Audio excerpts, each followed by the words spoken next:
Actualité très chaude au FC Barcelone. Le cas Nico Williams, le cas Ansu Fati, mais surtout le cas Ter Stegen. Bonjour les amis, j'espère que vous allez bien. Prenez un fauteuil, ça va parler fort. Bienvenue, si tu es nouveau, n'hésite pas à t'abonner, lâche un pouce bleu et donne ton avis à commenter.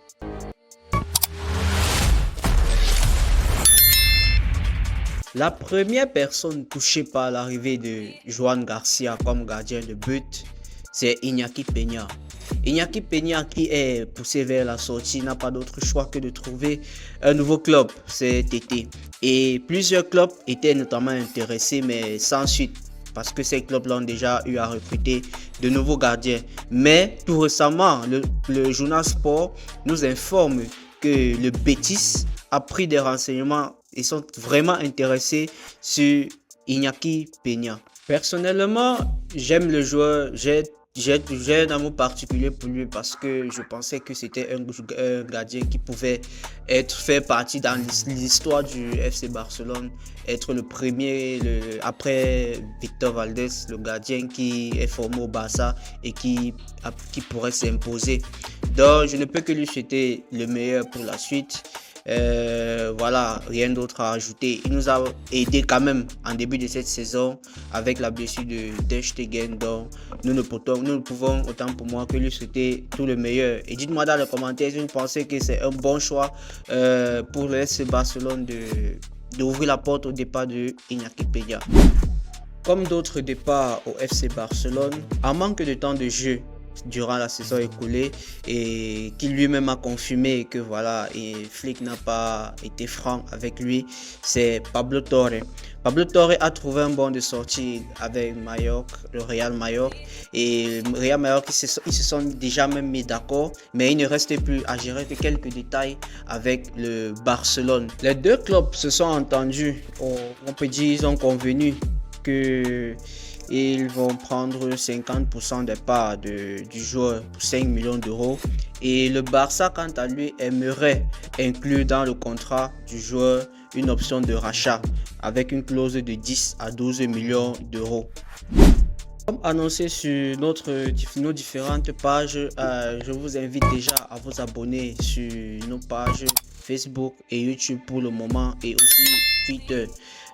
Comme annoncé déjà précédemment, Ansu Fati est sur le départ et c'est officiel. Ansu Fati s'est rendu cette semaine à Monaco et l'accord d'Ansu Fati avec Monaco est conclu. L'annonce officielle sera faite en début de la semaine prochaine. Les détails de l'accord sont un prêt d'une saison.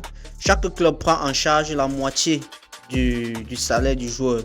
L'option d'achat de Monaco est d'une valeur de 11 millions d'euros. Le pourcentage de vente dans le futur à Barcelone. Qu'ils vraiment prennent du plaisir à rejouer au football. Car nous nous rappelons de Ansu Fati où Messi lui-même s'acclamait comme étant le joueur du mois de la Liga. Donc ça veut dire qu'il a encore du potentiel, il est très jeune, il peut encore s'imposer. Bonne chance à Ansu Fati. Ronny Bardi. Les amis, gardez bien ce nom. Sur les vidéos que j'ai regardées, comme vous pouvez le voir en image, lorsque ce petit touche le ballon, j'ai les bribes de Messi qui me viennent en tête. Je ne dis pas que lui c'est Messi, je ne dis pas qu'il sera plus grand que Messi, non. Mais le fait qu'il soit très fort techniquement, ça me rappelle un peu Messi à ses débuts. Donc, surveillons la pépite suédoise. Alors, l'actualité le concernant, le FC Barcelone finalisera toutes les étapes formelles de son transfert la semaine prochaine et les examens médicaux, échange de documents entre les deux clubs se fera effectivement en début du mois de juillet et au début du mois de juillet il y aura un communiqué de la part des deux clubs. Ça c'est signé Fabrizio Romano. Sincèrement les amis, je ne fais pas souvent confiance aux vidéos YouTube voilà, mais des vidéos que j'ai vues pour quelqu'un qui est jeune, un Suédois en plus, voilà, ça peut se faire. Et aussi il y a une actualité de prêt. Son nom circule avec Mallorca qui aimerait bien le prendre en prêt. Donc surveillons aussi ça pour lui permettre d'avoir aussi le temps de jeu. Mais s'il vous plaît, dirigeants du Barça, n'oubliez pas que l'équipe B du Barça ne se porte pas bien. ça ne se porte pas bien. Donc, il faut nous envoyer des joueurs là-bas pour relever l'équipe. Et dites-moi dans les commentaires, les amis, si vous étiez dirigeant du Barça, qu'est-ce que vous feriez à la place des dirigeants? Est-ce que vous l'enverrez en équipe réserve? Voilà, parce que effectivement, il faudrait que la réserve équipe B du Barcelone soit un peu plus forte l'année prochaine que celle qu'on a vue l'année passée. Ou alors vous l'envoyez en prêt pour avoir plus de temps de jeu, acquérir de l'expérience. Et voilà. Et n'oublions pas aussi, il y a aussi le club de Gérard Piqué qui est aussi très intéressé par des pépites du Barça pour leur permettre d'avoir du temps de jeu. Mais il ne faudrait pas qu'on oublie notre équipe B. Sinon, l'année qui va suivre, on va se retrouver en troisième division, ainsi de suite, ainsi de suite. Non, c'est pas bon. Donc, il faudra qu'on ait aussi une équipe B compétitive pour pouvoir maintenir le niveau. Dites-moi dans les commentaires, les amis, qu'est-ce que vous ferez si vous étiez à la place des dirigeants barcelonais? Enverrez-vous Bardi, Ronny en prêt, ou alors vous le laisserez en équipe réserve avec quelques matchs souvent en équipe première. Comme autre actualité du jour, le FC Barcelone présentera son maillot à domicile mardi prochain, plus précisément le 2 juillet. Et la spécificité de cette présentation sera qu'il n'y aura pas de numéro derrière les maillots des joueurs parce que le FC Barcelone prévoit attendre jusqu'à juillet, au milieu du mois de juillet, 18 juillet précisément, ou 13 juillet précisément, la date d'anniversaire de Lamine Yamal. Car oui, Yamal est le nouveau numéro 10 du FC Barcelone. Par ailleurs, Nico Williams a accepté un salaire bas la première année. Il va prendre un salaire bas cette année, mais les années qui vont suivre, son salaire augmentera un peu comme celle de Lewandowski, qui durant la saison qui arrive va gagner environ 26 millions d'euros par exemple. Ça, c'est juste un exemple. Donc lui-même fera pareillement. Et il a demandé également au FC Barcelone de régler sa situation. Ça veut dire que le club finalise son paiement avant le 9 juillet. C'est la date de la reprise d'entraînement de Athletic Bilbao. Donc, pour ne pas mettre Nico dans la pression avec les rumeurs et tout, il est vraiment conseillé pour le FC Barcelone de finaliser cette opération avant le 9 juillet pour permettre à Nico de venir sereinement. Maintenant, nous arrivons sur le moment fatidique, le cas des gardiens de but. Plus précisément, Ter Stegen. Alors les amis, Ter Stegen est en colère. Il est fâché, il est vénère contre nos dirigeants. Le club, d'après Fabrizio Romano, pousse Ter Stegen vers la sortie. Mais moi, je pense que la direction et Fabrizio Romano sont contradictoires. La preuve, Deco a fait une sortie récemment, mais il n'y a aucune partie où il a dit que voilà, quelqu'un doit partir et tout. Mais par contre, il a dit une précision qui est contradictoire. Le FC Barcelone n'a aucun contrat avec un joueur qui stipule qu'il doit être titulaire. Donc, ce qui veut dire que ce soit Garcia, que ce soit Yamal, que ce soit ainsi de suite, rien ne dit que tu dois être titulaire. Mais ce qui est le contraire de ce que dit Fabrizio Romano, par exemple, ce qui est le contraire de ce que dit Fabrizio Romano, qui lui dit que le club pense que Ter Stegen doit partir et tout. Et la preuve encore, c'est que Sport aujourd'hui nous dit que Ter Stegen prévoit reprendre l'entraînement en équipe en début du mois de juillet. Donc 13 juillet, il y aura début d'entraînement de l'effectif au complet avec les visites médicales et tout. Bien que le club espère que le gardien change de position, ce qui veut dire pertinemment que la presse catalane, selon elle, dit que le club qui est dirigé par Laporta, directeur sportif Deco, aimerait se séparer de Ter Stegen. Mais pourquoi Deco ne l'a pas dit dans le truc? Mais à quoi est-ce que ces dirigeants jouent? Pourquoi est-ce qu'ils veulent faire passer Ter Stegen pour le méchant? Ça, c'est la question. Mais Ter Stegen, lui, ne veut rien comprendre. Alors, il a repoussé l'offre des grands clubs comme Chelsea, Monaco, Galatasaray. Il est en vacances, il ne veut rien comprendre. Ter Stegen, il ne veut rien comprendre. Mais Ter Stegen est pleinement convaincu qu'il peut surpasser Joan Garcia et renouveler et retrouver sa place de titulaire. D'autant plus qu'il y aura le mondial qui arrive en 2026. Donc, s'il ouvre sa concurrence avec Garcia, il saura que voilà, il a perdu le combat. Mais, mon point de vue, je ne sais pas pourquoi est-ce que le club veut se séparer de Ter Stegen. Les amis, dites-moi en commentaire.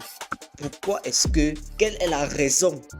Écrivez en commentaire quelles sont les raisons pour lesquelles vous aimeriez que Ter Stegen quitte le Barça. Quoi? Il est vieux en âge? Il a un gros salaire? Quoi? Il n'est plus performant? Donnez-moi tous les critères. Selon vous, pourquoi est-ce que les raisons qu'il justifie que Ter Stegen quitte le Barça? Mais lui, par contre, il est clair et net. Il est clair et net. S'il veut quitter le Barça, si le Barça veut que Ter Stegen quitte le Barça, il ne peut quitter que par résiliation de contrat. C'est tout. Selon lui, soit vous le laissez jouer avec la concurrence, soit vous le remettez tout son argent et il vous libère le club. Et moi, personnellement, j'aimerais qu'on laisse les gardiens en concurrence. Je préfère, moi-même, je veux que le Barça ait un nouveau gardien. Moi-même, je veux une nouvelle relève. C'est pour ça que moi, je voyais Iñaki Peña comme la relève. Mais comme on l'a écarté, c'est pas grave. On a recruté un jeune gardien, 25 ans, 26 ans, qui est très jeune, qui a déjà fait ses preuves en Espagne. Je suis pas un grand fan de lui parce qu'il n'est pas trop fort au pied. Voilà. Mais c'est pas ça, c'est pas la priorité d'un gardien d'être fort sur ses cadres, pour ses cadres, pour arrêter les ballons et tout. Mais si il faut écarter Ter Stegen pour laisser la place pour que Garcia ne réfléchisse pas, voilà, qu'il ne soit pas stressé, non, c'est une erreur. Ça veut dire que vous êtes en train de réaliser la même chose que vous avez fait avec Ter Stegen, parce que la presse également dit que Ter Stegen est, voilà, comment je vais dire ça, il refusait la concurrence. Mais pourquoi aujourd'hui vous dites que lui refusait et vous ne voulez pas que Garcia ait de la concurrence? Je suis désolé, mais vous avez voulu garder Tessigny, c'est bien. Vous avez vendu Iñaki, vous voulez vendre Iñaki Peña, il n'y a pas de problème, gardez-le. J'aimerais savoir quelle est la raison pour tous les fanatiques barcelonais qui aimeraient voir Ter Stegen dehors. Parce que j'ai aussi vu la campagne de Ter Stegen out. Mais s'il vous plaît, ne mettez pas ça en commentaire, s'il vous plaît. Ne chargez pas ça en commentaire parce que moi, c'est pas comme ça que mon club que je connais procède. On ne chasse pas les joueurs chez nous. Donc, pas de ça en commentaire, merci. Alors, j'aimerais écouter sincèrement les avis des uns et des autres. Parce que oui, j'ai plusieurs fois commenté sur les réseaux. Quand je commente, beaucoup se disent que non, je suis plutôt un fan madrilène qui me cache. Vous voyez un peu? Non, c'est pas le cas. Je suis un fan barcelonais et je suis fier de l'être. Mais de là à que jusqu'à quelqu'un m'a dit, si vous voulez même chez vous au Real là-bas, gardez aussi Vasquez. Pourquoi vous vendez? Pourquoi vous chassez Vasquez? J'aimerais écouter, j'aimerais comprendre quelles sont les raisons de tous les fans. Je vais écouter les gars, écrivez en commentaire, écrivez toutes les raisons que vous pensez que c'est logique. Écrivez toutes les raisons. Peut-être on fera une vidéo particulière sur le cas de Ter Stegen en fonction de ce qui va se décider demain. Mais personnellement, il n'y a aucun argument. Vous verrez qu'il n'y a aucun argument chez les fans barcelonais qui poussent le départ de Ter Stegen, à part ce que la direction leur a fait croire, que c'est un faux capitaine, que voilà, il ne parle pas, il ne couvre pas le vestiaire, je sais pas trop quoi. Mais tout ce que ils vont sortir, tout ce qui est déjà sorti, c'est que la direction, ils vont regarder où la direction a voulu leur envoyer. Et ça, moi, je suis pas d'accord. Je veux pas regarder forcément où la direction veut m'envoyer. Si au moins sur cette saison, Ter Stegen avait fait une saison nullissime, je suis d'accord que oui. On voulait même pas comprendre. Mais le gars n'a même pas joué 10 matchs cette saison. Je suis avec le Barça. Je suis désolé, les amis. On ne peut pas critiquer un joueur qui n'a même pas joué 10 matchs cette saison et dire qu'il faut qu'il parte. Je suis désolé. J'imagine donc si c'était Chesney, si c'était Ter Stegen qui était au goal à Milan, ici là en Italie. Ça devait se passer comment? Comment est-ce que les fans devaient réagir si c'était Ter Stegen qui avait 4 buts contre une équipe milanaise à l'extérieur? C'est que peut-être sa maison devait être brûlée. C'est ce que ça veut dire. Si au moins Ter Stegen était au goal à ce moment-là, j'aurais cru que voilà, il faut que Ter Stegen soit dehors. Vous avez attendu 2 matchs pour le juger après sa blessure. Mais directement, lorsqu'il a performé pendant la Ligue des Nations, personne n'a pu parler. Vous êtes tous devenus muets. Que wow, il a encaissé combien de buts, tout ça. Sincèrement, écrivez en commentaire, les gars. Je vais écouter, je vais discuter avec les gars qui veulent me donner la bonne raison, la version pour laquelle, pourquoi il veut le départ de Ter Stegen. Pourquoi? Dites-moi ça en commentaire, les gars. Merci les amis d'être arrivés jusqu'à la fin. Merci d'avoir regardé jusqu'à la fin de cette vidéo. Donnez-moi votre avis en commentaire si ce type de vidéo vous intéresse ou alors voilà, c'est mieux un autre style et tout. Dites-moi en commentaire, on va discuter et tout. Et merci pour le soutien, merci pour la force. N'oubliez pas un abonnement, un like, un partage. Je compte sur vous. Et tous ceux qui sont arrivés jusqu'à la fin, n'oubliez pas d'écrire en commentaire Here we go.